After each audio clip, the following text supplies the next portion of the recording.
Selamat malam Bapak Ibu Saudara yang dikasihi Tuhan Yesus Kristus. Selamat kita berjumpa kembali dalam renungan pada malam hari ini. Kita bersyukur karena Tuhan selalu baik dalam hidup kita. Tuhan tidak pernah meninggalkan. Dia selalu beserta dengan saudara dan saya.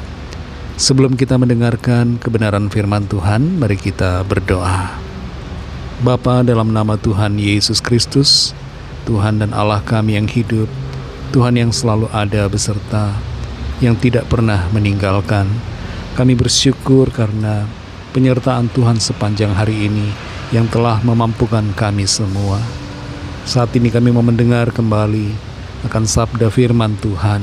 Urapi kami supaya kami mengerti dan taat untuk melakukan kehendak-Mu. Dalam nama Tuhan Yesus kami berdoa. Haleluya. Amin.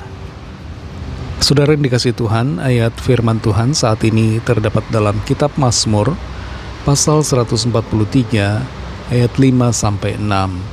Tertulis demikian. Aku teringat kepada hari-hari dahulu kala, aku merenungkan segala pekerjaan-Mu. Aku memikirkan perbuatan tangan-Mu. Aku menadahkan tanganku kepadamu. Jiwaku haus kepadamu, seperti tanah yang tandus. Saudara yang dikasihi Tuhan, kapasitas memori kita, memori otak manusia, diperkirakan oleh para ahli punya kapasitas yang sangat besar. Bahkan ada yang menyebut bahwa kapasitas otak kita tidak terbatas. Secara spesifik ada beberapa penelitian yang menyetarakan kapasitas otak manusia dengan 2,5 petabyte atau sekitar 2,5 juta gigabyte. Angka ini, saudara, sangatlah besar kalau dibandingkan dengan kapasitas hard disk yang terbesar pada saat ini. Tuhan memberikan kepada kita kapasitas memori yang begitu besar, kemampuan yang tidak terbatas untuk mengingat, dan itu semua punya tujuan. Salah satu yang Tuhan ingin kita lakukan dengan memori kita adalah mengingat akan perbuatannya yang ajaib dan kebaikannya di hidup kita. Kembali kita baca Mazmur 143 ayat 5-6 ini. Aku teringat kepada hari-hari dahulu kala, aku merenungkan segala pekerjaan-Mu. Aku memikirkan perbuatan tangan-Mu. Aku menadahkan tanganku kepadamu.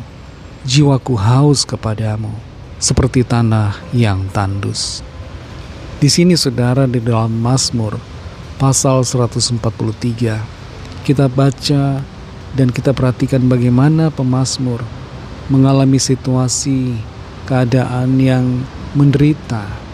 Dia tertekan secara mental, jiwanya mengalami kesusahan, dia mengalami kesedihan. Dan dalam keadaan yang demikian, Daud menaikkan permohonan doa kepada Tuhan.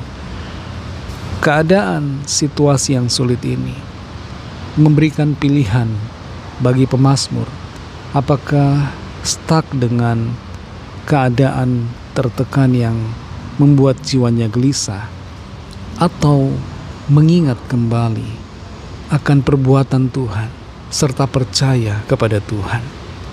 Pemazmur memilih untuk mengingat hari-hari yang dahulu kala. Dia merenungkan semua pekerjaan Tuhan. Dia merenungkan karya Tuhan dalam hidupnya. Dan ketika dia merenungkan, mengingat kembali kepada masa yang lalu, hal itu membuatnya menyadari bahwa Tuhan itu luar biasa. Tuhan telah mengerjakan perkara-perkara hebat dalam dirinya. Dan Tuhan telah menunjukkan bahwa Tuhan tidak pernah membiarkan pemazmur dalam kesesakan. Memori pemazmur membuat pemazmur sadar bahwa tidak perlu dia merasa khawatir dan takut akan situasi yang sedang dia alami, baik di masa kini maupun masa yang akan datang. Karena Tuhan adalah sumber pertolongan dan pengharapan. Demikianlah buat saudara dan saya. Firman Tuhan berbicara kepada kita.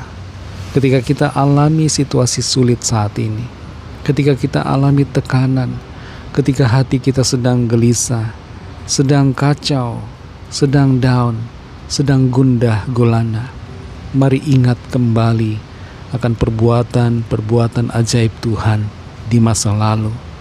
Karyanya yang ajaib dalam hidup kita. Tuhan itu baik, saudara.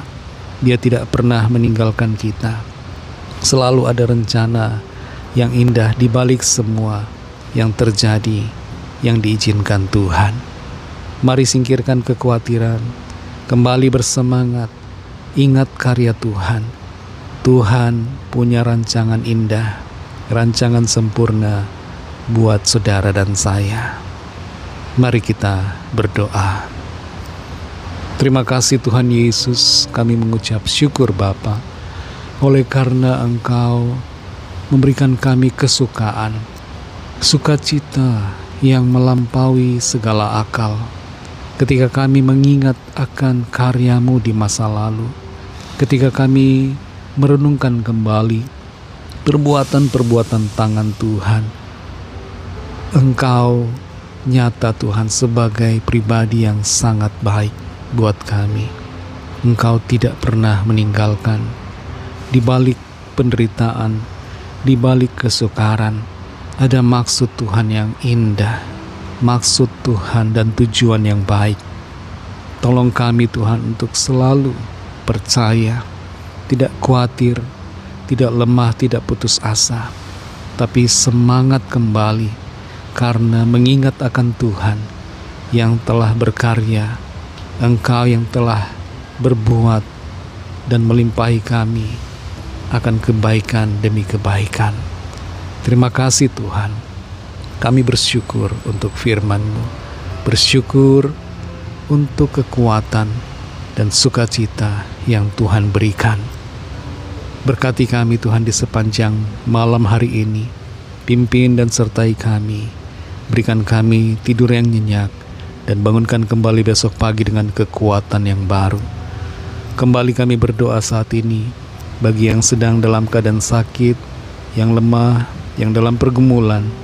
Lawatlah ya Tuhan, berikan kesembuhan, berikan pertolongan, nyatakan kuasa dan mujizat-Mu bagi setiap kami.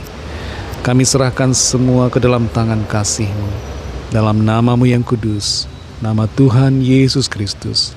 Kami sudah berdoa. Haleluya. Mari terima berkat Tuhan. Tuhan memberkati engkau dan melindungi engkau.